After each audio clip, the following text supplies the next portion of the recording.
saturation is only a myth in networking. Actually, hindi siya totoo eh. Kasi bakit? Ever since na nagkaroon na ng Forever Living dito sa Philippines, way back 1991, hindi naman lahat ng tao na-recruit nila eh. Hindi lahat ng tao nag-join. Sabi ko nga, ganito na lang kasimple.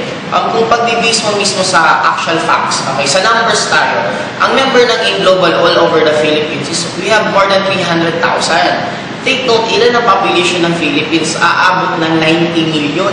Kung on our 5 years, naka 300,000, sabihin mo na lang, same lang yung maulit na ma-recruit. On another 5 years, 300,000 ulit. Ilan pa lang members? 600,000 sa 10 years. Ibig sabihin, kung another 10 years, ilan? 1.2. Kumbaga, 1.2 million pala yung magiging members, makaka 20 years na. Kaya kung iisipin mo, wala talagang saturation. Bakit? Imagine mo lang isang school.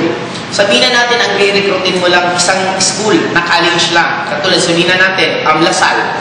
Huwag kang lalabas. Hindi ka magre-recruit ng hindi taga-Lasal, kundi taga-Lasal lang. Paano mo sasaturate na ibig sabihin every year may bagong first year? Ibig sabihin, pag may bagong first year, may bagong magre-recruitin.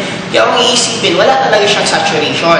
Sinasabi lang siyang may saturation kasi yun ang paminsan nagiging scapegoat ng mga ibang tao na hindi nagiging successful sa pag-network. Or ang iba, yun lang, nila, para hindi sila sumali. Pero actually, sa tagal ko na sa industriya ng networking, may mga namimit ako 50 years old na 60 years old na first time nila ma-recruit sa networking. Ito yung tanong doon, saan sila nabuhay? Bakit sa tinagal-tagal nila sa mundo, hindi man lang sila na-recruit? Ibig sabihin, ang dami pang tao na ganun gagawin mo. Kung i-open mo lang yung mind mo, magta-try ka lang tumanong ka sa mga ibang tao, kung alam ang networking, maraming tao hindi talaga nila alam.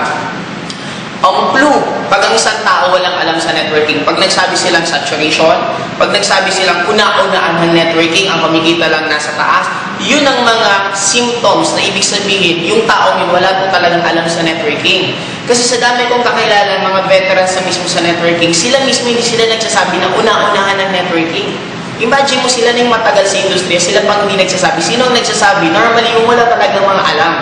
Kaya careful kayo sa ganon. Paminsan, yung mga nakakausap nyo, wala naman talagang alam sa networking, nag-aalam-alaman.